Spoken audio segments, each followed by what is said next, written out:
Meat is the yardstick of protein foods because meat measures up to every protein need.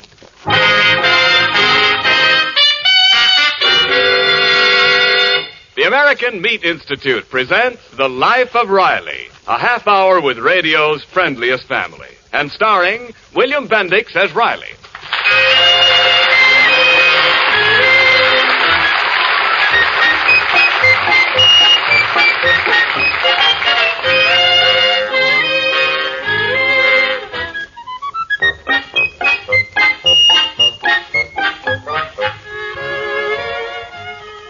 You've heard it said that meat has the right kind of proteins. Now, what does this mean? Well, simply this. Meat contains all 10 of the essential protein substances which the body must have for growth and tissue repair, and all the other purposes for which the body needs protein. Meat is called the yardstick of protein foods because meat measures up to every protein need. And now, The Life of Riley.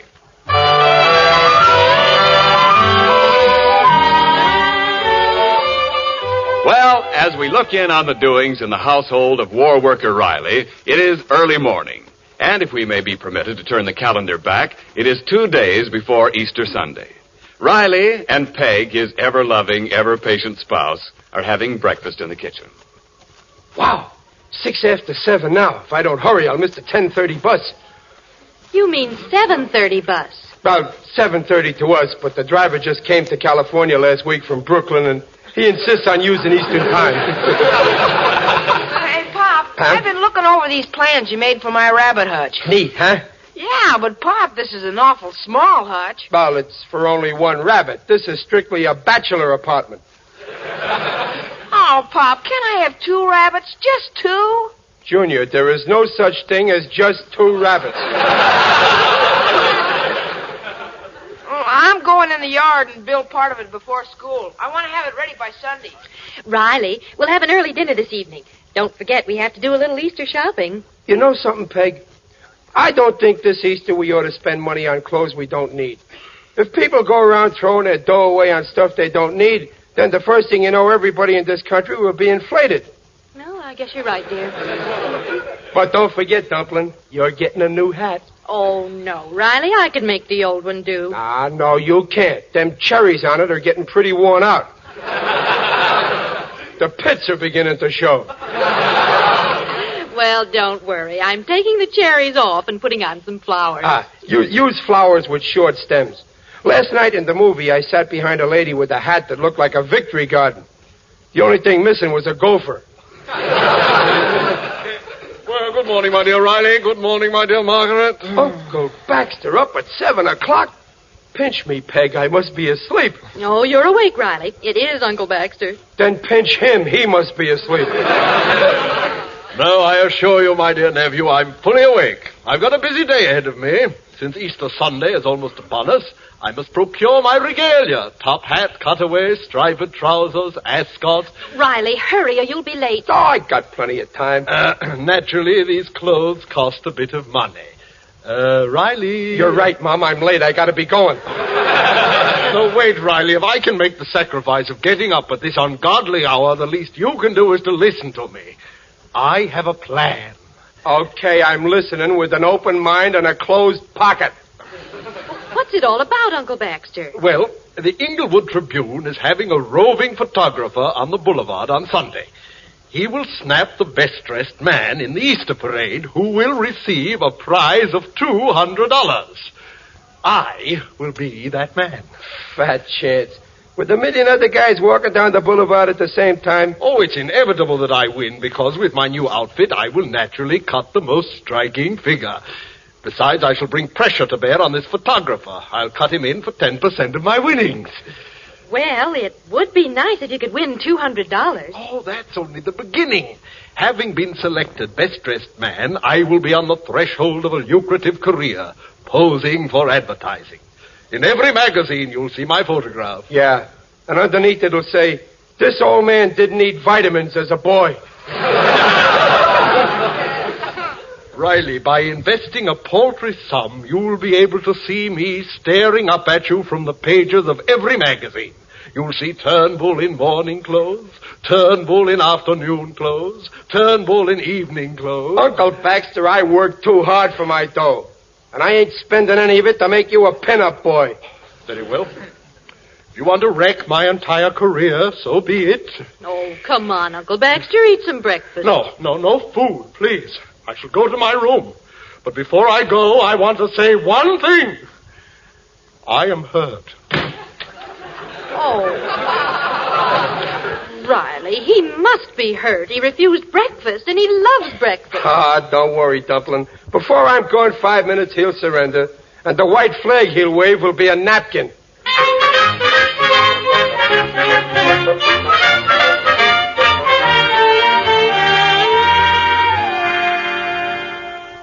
Mom, is dinner ready yet? Yes, Junior, but your father's not home yet. Mother, to tell the truth, I feel kind of sorry about Uncle Baxter. Well, Babs, I'm ashamed of him. He's acting like a spoiled child. Oh, your father's coming now. Now, don't say anything or he'll get excited, and then the first... Hiya, Dumpling. Hiya, kids. Oh, hi, Hello, Pop. Daddy. Hey, Peg, where is he? Inglewood's fashion plate.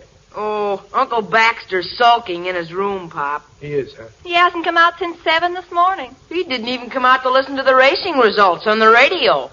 He didn't. He must be dead. Well, I got a little surprise for him that'll bring him back to life. Riley, don't tell me you got him a new Easter outfit. Oh, that was sweet of you. Well, I got to thinking what a lucky guy I am. I got a good job. I got a pretty nice wife. Oh. Couple of fair kids. Daddy. Just fair. Swell house. Poor old Uncle Baxter with nothing to think about except getting dressed up for Easter. Oh, it was a very generous thought, dear. And then, if he should win that $200 prize, and if he used it to buy a train ticket back east, we'd be rid of him. Oh. I figure it don't pay to be too selfish. Uncle Baxter, come on out. Dad has some news for you. Yes, if Mr. Hattie Carnegie will poke his head out, he will learn something. Come on out, Uncle Baxter. Dinner's waiting. Yeah, and if he don't shovel in some grub soon, that cutaway coat I got him won't fit. Did someone call? I thought I heard voices babbling of cutaway coats. Oh, but you're empty-handed, Riley. Is this a ruse? Oh, no, on the level, Uncle Baxter. You're getting a complete new outfit to wear Easter. It's on its way now. Riley, bless you, my dear nephew, bless you. All right, stop hugging me. Riley, my boy, as soon as I win the $200, I will pay you every cent my wardrobe cost you. Okay, Uncle Baxter. And you can make it in very easy payments because it didn't cost me nothing. What? Riley, how in the world I got it free off of Barney Tate, the classy clothier. He rents out high-class clothes. But I told him the way Uncle Baxter wears clothes, he's a cinch to win the prize. And that's good advertising for Barney's business. Rented suit, eh? Well, it's better than nothing. Riley, I'll not let you nor good old Barney down. Well, I'll get it. Hey, Pop, here's the man with the suit. In here, Barney, right this way. Well, I'll go see about the food. Come on, Barbara. Uncle Baxter wants to try on his clothes. Call us when you're dressed. Okay. All right, gents. Here's Barney with the body trimmings. Now, who do I embellish?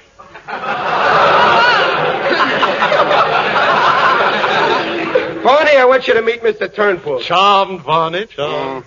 A little taller than the dummy I got in the store. Huh? I said you're a little tall in the height. Yeah, and he's also a little heavy in the weight. But he sure can wear clothes, Barney. He'll win in a walk. Oh, yes, of course I shall. Now, may I try on my togs? Hey, wait a minute. My togs. This is strictly a loan out. Yeah, here's a striped pants. Oh, splendid. These trousers fit like a glove. Yes, sir. Now, slip off your shirt. That's it. And put Richard on. Richard? This Dickie. I wouldn't think of wearing a dickie. Put on the dickie, Uncle Baxter. The vest will cover the rest of the shirt that ain't there. Here, let me help you. But, Riley, the end of it keeps popping up into my face. Fine, but I thought you knew how to dress classy. What do you think that string is tied to the dickie for? Well, sure, Uncle Baxter. Just slip the string down your pants leg and tie it around your ankle. Ain't you never read Esquire? Now, put on this ascot tie. It's pre-tied in advance. Look at it. A perfect knot. The confounded tie won't stay in place. Oh, lummox, use the piece of string on it. Yeah, Uncle Bax, all you gotta do is tie it to the dicky. If I have no shirt, just this dicky, what about cuffs? Here they are. Catch 'em. Now, be careful of them ruby cufflinks. They set me back 6 bits. How on earth will I keep these cuffs on? Ain't you never dressed formal? There's a string attached to each cuff. Just tie it to the suspenders. Certainly, you just tie it to the Hey, Barney. Yeah? There's no suspenders. What do you think those strings are dangling from the pants? That's it. Oh, gee, Uncle Baxter. With all them strings on you, you look like a bass fiddle. Yep, and here's your coat. Come on, try it on. Thank you. There. Yeah, Riley, you was right. This guy's crawling with class. Didn't I tell you? Baxter, if I didn't know it was you, I'd think you was an undertaker. You look great. Thank you, Riley. Thank you. Well, here's the finishing touches. Gloves, cane, top hat. There you are, Baxter. You're all dressed from tip to toe. And I dare say I cut a dashing figure. Yep. Wait a minute. There's one more thing. Yeah, what's that? The sign.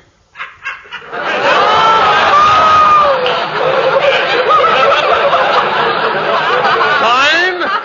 What sign? This oilcloth sign which goes on your back. Wait, I'll unroll it. See? Classy, huh? Read it. Barney's styles sure are nifty. Look like this for $13.50. Hey, concise, ain't it? Yeah. Turn around while I pin it on your back. This is preposterous.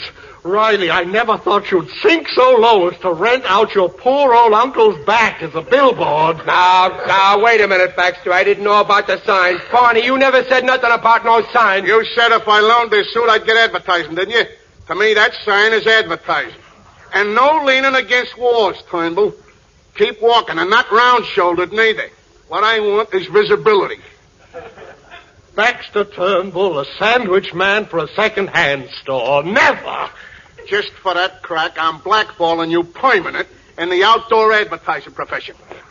Barney, can't we talk this over now? Come on, give me back the garments. As fast as I can. Here, sir, and here, and here. Oh, gee, I'm sorry, Uncle Baxter. Riley, how could you humiliate me this way? Well, I didn't know he wanted to hang a sign on your spine. Return those cuffs. Here, Mr. West, take your shabby rags and go. Yeah, beat it, Barney. Nobody's going to open up a second front on my uncle's back. Oh, no? Well, I'm going, sports. I'm going, and hereinafter, don't contact me on my garments. I'm much too busy to have a... What happened, Barney? I tripped on one of the strings. Well, Riley, this was a grim jest, I must say. I told you I didn't know about the sign. Why don't you get your own Easter clothes? Get a job, earn some dough, rent an outfit. Ridiculous. I can't find employment in one day. Haven't I been looking for 32 years? I could get you a job in 10 minutes, I bet you. I accept the wager. Find me a job and I will take it. Okay, wise guy. But if you fail, Riley, it must be understood that you will buy me an Easter outfit. It's a bet. In 10 minutes, I'll either make you a workhorse or I'll make you a clothes horse.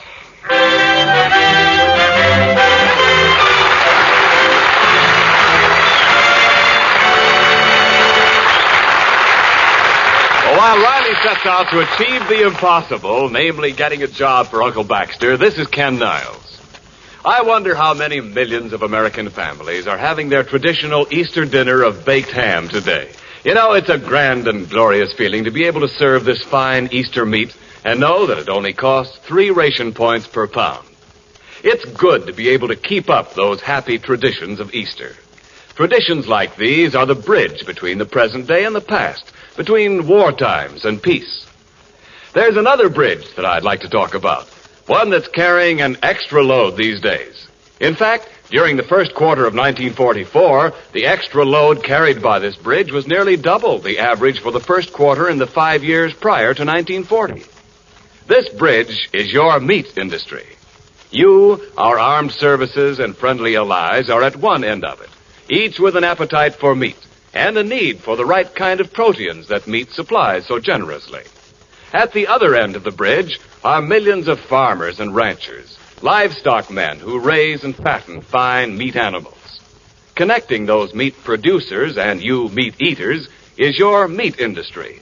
The meat packers who change meat animals into pork and beef, lamb and veal, ham, bacon and sausage.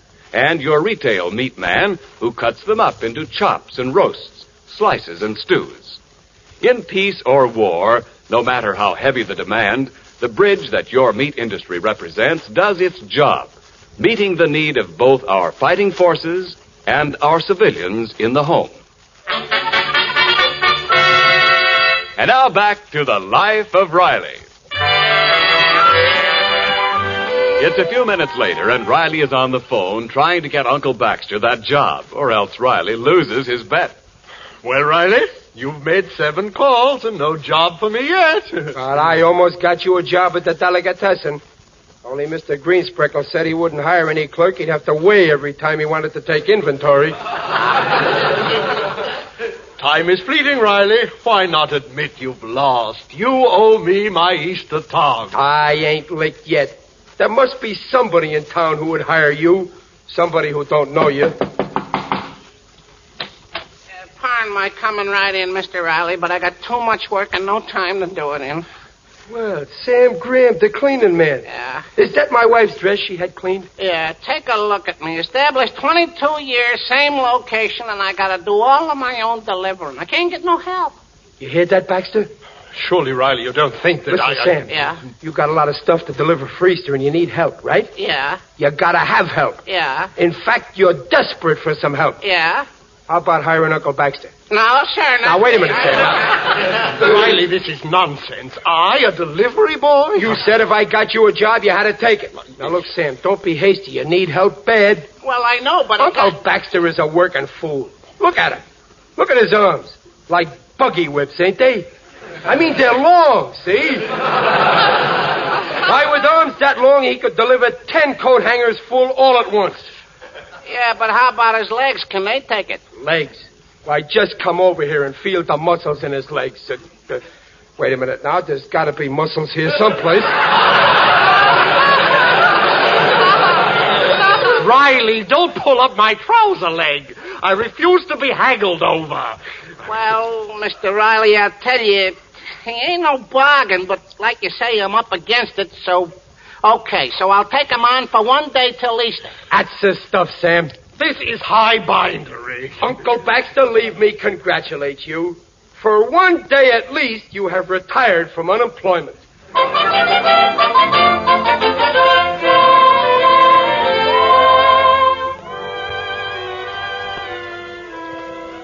Good morning, Riley, and happy Easter. Oh, happy Easter, Dumpling. Did you have a hard night at the plant, dear? Yeah, but by giving up my sleep last night, I get all today off to do whatever I want to do. You deserve a day off. What are you going to do? Sleep. Well, take a bath first and eat some breakfast. No, I'll just take a nap on the couch here to get up enough strength to go to bed. Oh, you don't want to lie down in those dirty old work clothes?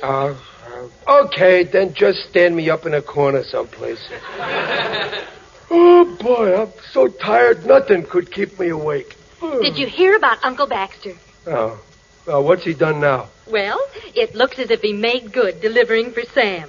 Did he make good enough to rent a suit for the Easter parade? He must have. He's in his room getting all togged out in something.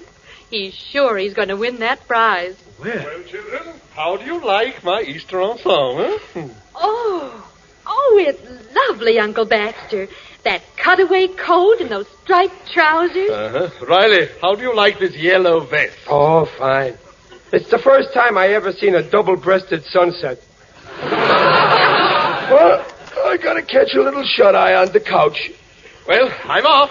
to give the populace a sartorial thrill. Go out and win, Uncle Baxter. Aviento, Riley. Aviento, babe. Good luck, Uncle Baxter. Good luck. Oh, goodness. He's asleep already.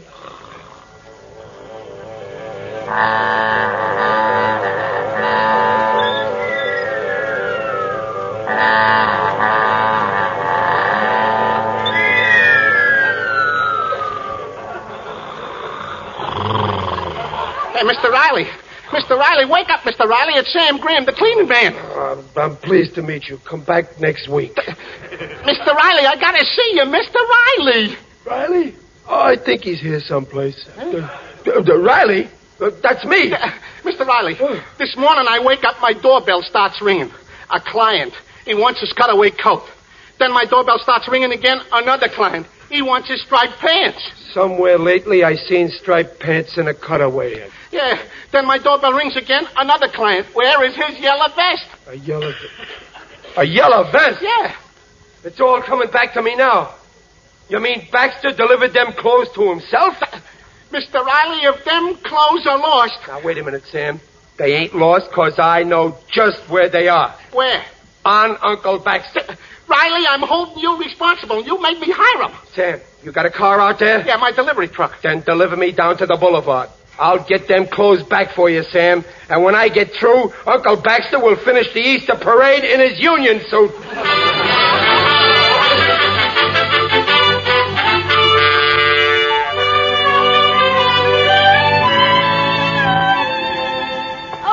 Stunning, Baxter. Simply stunning.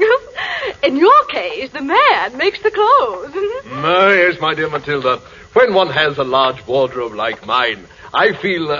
by the way, you haven't seen one of those camera Johnnies about, have you? I so despise publicity. No, I haven't. Oh, Baxter, dear, are you busy Tuesday? I'm giving a tea to Lady Patricia Flick.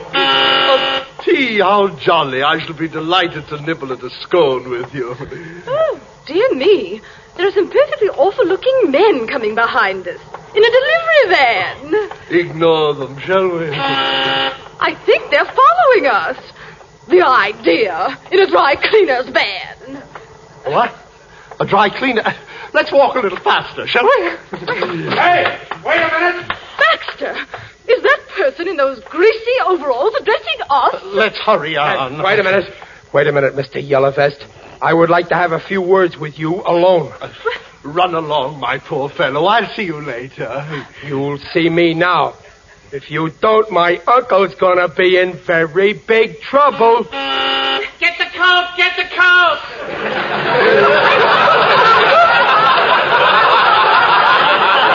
Well,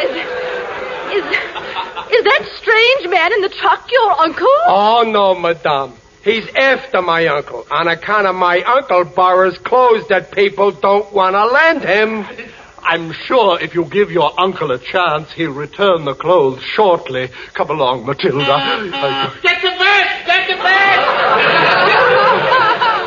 Okay, Uncle Baxter, you can't take a hint, so take off them clothes.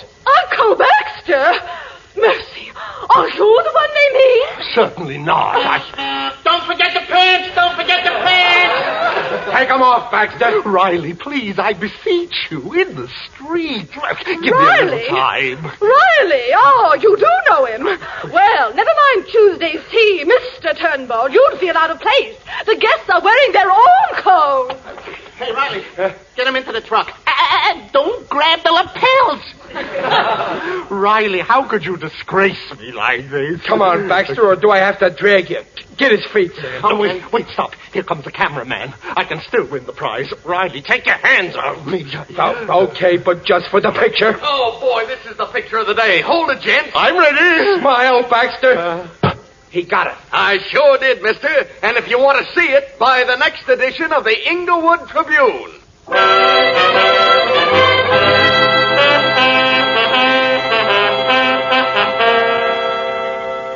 This is the corner, Pop. A truck drives by here every night and drops off bundles of papers. Excellent. I'll get the first copy. No, I'll get the first copy. It's my nickel.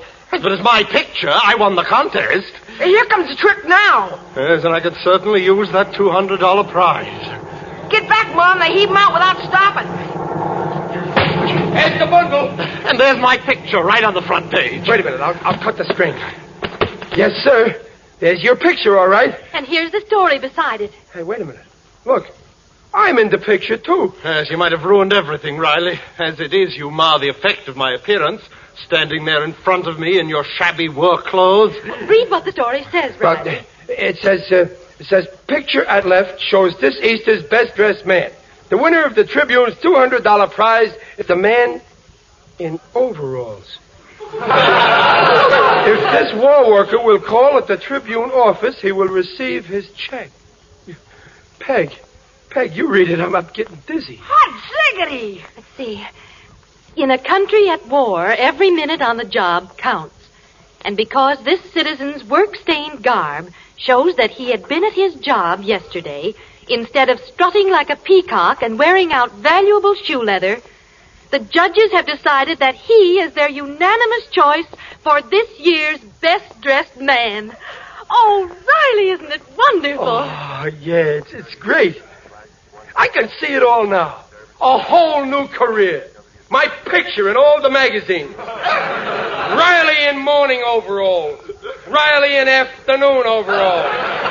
Riley in evening overalls. Riley in beach overalls.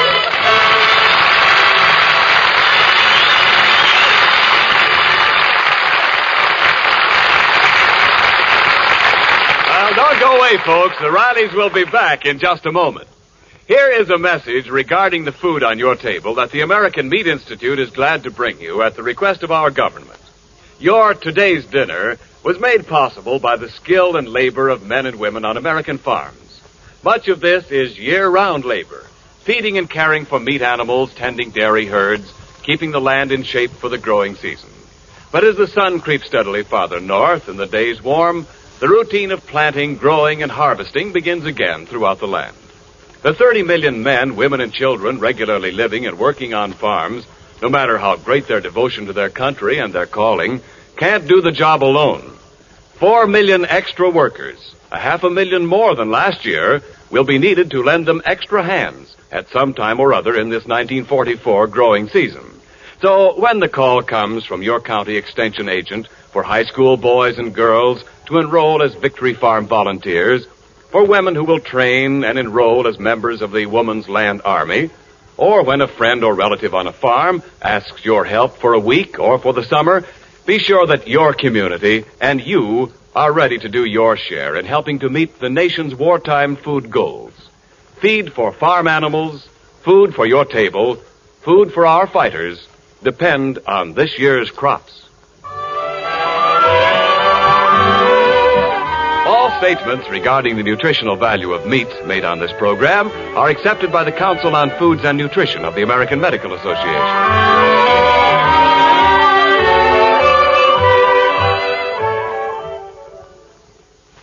$200 for not changing my clothes.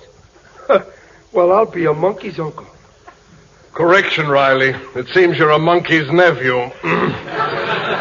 Well, the old order changes. Oh, well. Riley, let me be the first to congratulate you. Your greasy hand, sir. Uncle Baxter, that spoke like a man. Shake. And any time you want to dress up in real style after this, just look me up. You invite me to borrow your clothes? Sure. I always got an extra pair of them overalls handy. And Uncle Baxter, everybody looks swell in overalls.